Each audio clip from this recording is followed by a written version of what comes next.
दुविधा में दोनों गई माया मिली न राम। जी हाँ फ्रेंड, इख्तियारे तरन्नुम से तबस्सुम की दिया जला देना। और सरकार क्या चाल चल रही है समझ में आ जाए तो हमें भी बता देना। जी हाँ फ्रेंड, क्या करे क्या ना करे ये कैसी मुश्किल है, कोई तो बताए इसका हल हो मेरे भाई। जी हाँ फ्रेंड, आज का टॉपिक सोच समझ कर ले निर्णय। सक्षमता पास शिक्षकों की होगी फ्रेश ज्वाइनिंग। पत्र जारी कर दिया गया है। 2 वर्षों का होगा प्रोबेशन पीरियड। सही सुन रहे हैं आप, आपको प्रोबेशन पीरियड में जाना पड़ेगा। जो शिक्षक अब ज्वाइन करेंगे, जिनकी सेवा 1 साल या 1.5 साल की होगी, तो वो रिटायर कर जाएंगे, लेकिन प्रोबेशन पीरियड उनका समाप्त नहीं होगा। यानी कि आपकी फ्रेश ज्वाइनिंग हो रही है। ये आप कान खोल कर सुन ले, पत्र जारी कर दिया गया है, आपको दिखाएंगे। और बात कर लेते हैं कि यदि आप इधर जाते हैं तो क्यों जाते हैं, उसके लिए आपके पास ऑथेंटिक रीज़न होना चाहिए। घर से काफ़ी दूर है, काफ़ी त्रस्त हो गए नौकरी से, परिवार को समय नहीं दे पा रहे हैं, ऐसी स्थितियां हैं, 3-4 जिला दूर है, तो बिल्कुल आप सहर्ष ज्वाइन कीजिए। अन्यथा की स्थिति में 20 वर्षों की सेवा, प्रोन्नति और 2 लाख का एरियर जाएगा आपका तेल लेने। जी हाँ फ्रेंड, बिल्कुल सही कह रहा हूँ। 20 वर्षों की सेवा, प्रोन्नति और 2 लाख का एरियर जाएगा तेल लेने। तो सोच समझ कर ले निर्णय, वरना बाद में पछताना पड़े, ऐसा काम ना हो। सभी पहलुओं को द स्मार्ट ज्ञान अड्डा आपको दिखाती है और आपको बिल्कुल निर्णय लेने के लिए आपको सभी पहलुओं पर सोचने पर विवश करती है, और आप सोच समझकर सटीक निर्णय लें ताकि आपको निर्णय लेने के बाद पछताना न पड़े। इसीलिए आज के इस अंक में एक अलग पहलू पर आपको प्रकाश डाला जाएगा, जिसके बाद आप बिहार की जो एजुकेशन पॉलिसी अभी एस सिद्धार्थ अपर मुख्य सचिव रिवील कर रहे हैं, वो मुंह में राम बगल में छुरी वाली बात हो रही है।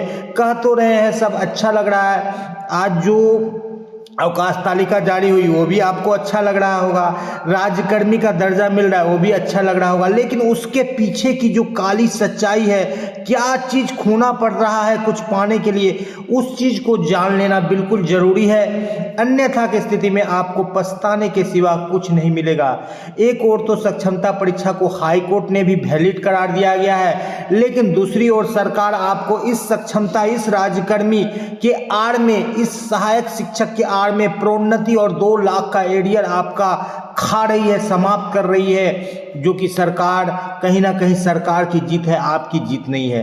तो चलेंगे अगले स्लाइड पर और बारी बारी से देख लेंगे कि क्या कुछ पत्र जारी किया गया है और क्या कुछ आपको इस बाबत करना चाहिए, जिससे कि आपके लिए एक सही और सटीक निर्णय आप ले सके। जी हाँ फ्रेंड, सबसे पहले देख लीजिए, विधानसभा में ये प्रश्न पूछा गया था कि पत्रांक 3454 दिनांक इतना के आलोक में अनुशंसा द्वारा नियुक्त सरकारी कर्मियों की परीक्षा अवधि 1 वर्ष निर्धारित। क्या यह सही है कि खंड अ में वर्णित नियम के आलोक में बिहार लोक सेवा आयोग की अनुशंसा द्वारा नियुक्त विद्यालय अध्यापकों को भी परीक्षा मानअवधि 2 वर्ष की जगह 1 वर्ष निर्धारित करना है? यदि उपरोक्त खंडों के उत्तर स्वीकारात्मक है तो सरकार स्थानीय निकाय द्वारा नियुक्त वैसे शिक्षक जो बिहार लोक सेवा आयोग की अनुशंसा के आधार पर विद्यालय अध्यापक के पद पर नियुक्त हुए हैं, उन्हें उनकी पूर्व की सेवा के आधार पर परीक्षा अवधि से पूर्णतः मुक्त करना चाहती है? यदि हाँ तो कब तक?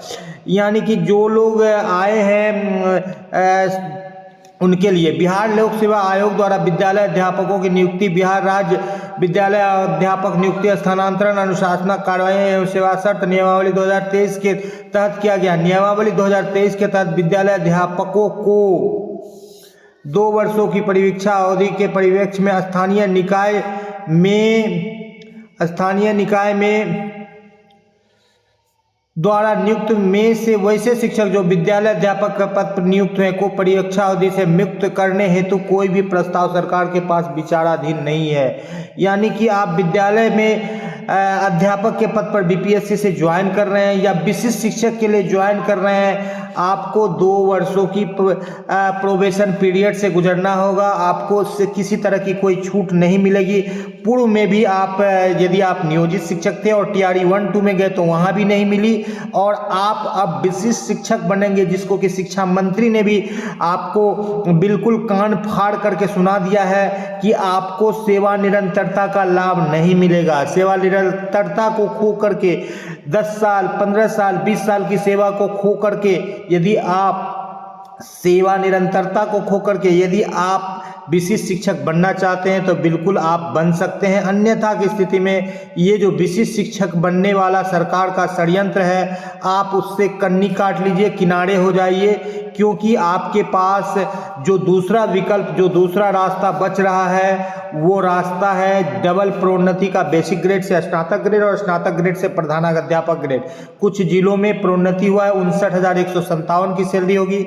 और विशिष्ट शिक्षक बनने के बाद सेवा निरंतरता नहीं, वेतन संरक्षण मिलेगा, थोड़ी सी सैलरी बढ़ेगी, एनपीएस कटौती जाएगा, लेकिन इन हैंड कम होगा। तो ये सारे बातें होगी। तो आपको एरियर की भी एक मोटी रकम मिल रही है। जो पुराने शिक्षक हैं, 2003 वाले की बात मैं कर लूँ, जो सबसे पुराने हैं, जिनको 2006 में समायोजित कर दिया गया। 6 से 12 कितना होता है? 18 साल। 18 में आप चल जा करके क्या बन गए? आप प्रोन्नति के हकदार हो गए, बेसिक से स्नातक में चले गए। एक ही प्रोन्नति की बात करते थे। 6 साल का एरियर कौन देगा आपको?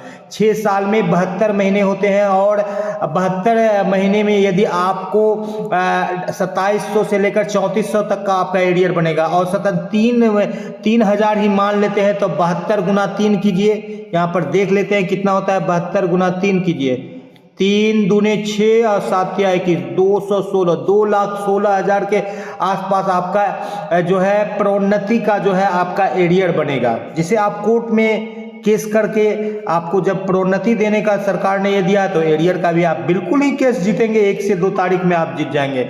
इसलिए यदि आप बहुत कठिनाई में नौकरी कर रहे हैं तो सक्षमता पास शिक्षक, विशिष्ट शिक्षक बनिए। अन्यथा आप पहले प्रोन्नति लीजिए, फिर जाकर के आप राज्यकर्मी के तरफ देखिए, क्योंकि आपको प्रोन्नति को जो 5 से 7 साल 8 साल सेवा में जितना कुछ मिलेगा, उतना उससे ज़्यादा आप खो करके आप विशिष्ट शिक्षक बन रहे हैं।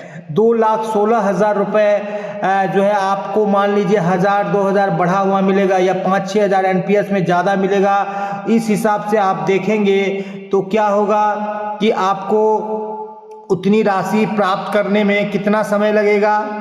तो आपको 8 साल लगेगा, 10 साल लगेगा, और आपको प्रोन्नति के द्वारा वो राशि मिल रही है। और कोर्ट का भी लगातार जजमेंट आ रहा है, चाहे वो स्नातक ग्रेड से प्रधानाध्यापक ग्रेड में प्रोन्नति हो, जो कि 1 सप्ताह पूर्व आया था, या बेसिक ग्रेड से स्नातक ग्रेड में प्रोन्नति हो, यानी दोनों प्रोन्नति का डिसीजन आ गया है 2012 और 2020 नियमावली के अधीन। आज भी एक डिसीजन आया है जिसमें प्रोन्नति को लेकर के जो है कुछ खास शिक्षकों को कोर्ट ने सरकार को ये आदेश दिया है कि इनको प्रोन्नति दीजिए। तो आपके लिए यही रास्ता है कि यदि आप बेसिक ग्रेड से स्नातक ग्रेड या स्नातक ग्रेड से प्रधानाध्यापक ग्रेड में जाना चाहते हैं और आपकी नौकरी लंबी हो चुकी है, तो आप बिल्कुल विशिष्ट शिक्षक को छोड़ करके इसी रास्ते को अपनाइए। यहाँ पर देखिए 59,157 का सैलरी मिल रहा है एक प्रोन्नति के बाद। 33,950 का आपका मूल वेतन हो जाएगा। 31,220 मूल वेतन हो गया है। कहीं कहीं पर प्रोन्नति मिला है तो दोहरा प्रोन्नति मिलेगा तो 59,000 तक चले जाएंगे। तो ये रास्ता काफ़ी आसान है, क्योंकि इस रास्ते के लिए आपने अपना जीवन निर्वाह कर दिया, अपनी कुर्बानी दी और सभी बातों को किया। और सरकार अब आपको जो है विशिष्ट शिक्षक यानी राज्यकर्मी के जाल में फंसाना चाह रही है। तो 2 वर्षों का प्रोबेशन पीरियड, नई सेवा, 20 वर्षों की सेवा का त्याग कर देना, प्रोन्नति और एरियर को भूल जाना, इतना त्याग करने के बाद यदि आप राज्यकर्मी रूपी झुनझुना लेना चाहते हैं और राज्यकर्मी का तबका लेकर के रिटायर करना चाहते हैं, आप जान लीजिए कि 25 वर्ष की आपकी सेवा होगी, तब जाकर के आपका जो है एनपीएस का जो राशि मिलेगा, जो 50% लगभग होगा। उससे कम सेवा होगी तो अनुपातिक रूप में उतना ही कम राशि मिलेगा। इसलिए 10 वर्ष से किसी की यदि कम सेवा है तो ऐसे शिक्षक साथी बिल्कुल आप बहुत कष्ट में, घर से बहुत दूर और परिवार से काफ़ी दूर या बहुत ज़्यादा विपरीत परिस्थितियों में, यानी आपका समायोजन नहीं हो पा रहा है विद्यालय के शिक्षकों से, प्रधानाध्यापकों से, ऐसी दिक्कत में नौकरी कर रहे हैं, तो बिल्कुल उस जगह को छोड़ने के लिए आप ट्रांसफर रूपी झुंझुना को पकड़ लीजिए और राज्यकर्मी का डफली बजाइए। अन्यथा की स्थिति में चुपचाप बैठे रहिए। यदि घर के आसपास है तो आपका केस जीता हुआ है, आपको प्रोन्नति भी मिलेगा, आपको एरियर भी मिलेगा और 20 साल की सेवा भी बरकरार रहेगी और बिल्कुल सरकार जो है आपको ख़त्म नहीं कर पाएगी, क्योंकि जितना नौकरी देना आसान है, जितना नौकरी लेना आप जितनी मेहनत से नौकरी लेते हैं उससे ज़्यादा मेहनत है नौकरी को ख़त्म करने में। जी हाँ फ्रेंड, आपके नौकरी को कोई ख़त्म नहीं कर सकता है और आप नियमावली के अधीन चल रहे हैं। जैसा कि आपने देखा कि एक ही जजमेंट में कोर्ट ने सरकार को चारे खाने चित कर दिया और फटाफट जो है जो 4-6 महीने से जो सगुफा पढ़ के जो नियमावली ट्रांसफ़र का बन रहा था, और एक ही दिन में जो है सारे नियमावली जो है, जो द स्मार्ट ज्ञान गड्ढा कह रहे थे कि सबको मनचाहा ट्रांसफ़र मिलेगा तो मिला। इसीलिए बिल्कुल आप सोच समझ के डिसीजन लीजिए। द स्मार्ट ज्ञान अड्डा आपके साथ है। बिल्कुल कमेंट कीजिए, किसी बात की दिक्कत है, किसी बात को समझने में परेशानी है तो द स्मार्ट ज्ञान अड्डा आपके साथ है। बस एकमात्र गुजारिश, वीडियो को लाइक कर दे, चैनल पर नए हैं या अब तक सब्सक्राइब नहीं किया है तो सब्सक्राइब कर ले और दोस्तों के बीच शेयर कर ले। न पैसा लगता है न खर्चा लगता है, सब्सक्राइब कर लीजिए फ्रेंड, अच्छा लगता है। द स्मार्ट ज्ञान अड्डा आपके उज्जवल भविष्य की कामना करता है। वीडियो को शुरू से लेकर अंत तक देखने के लिए आपका बहुत बहुत धन्यवाद। आपका दिन शुभ हो। जय जय भारत, वंदे मातरम।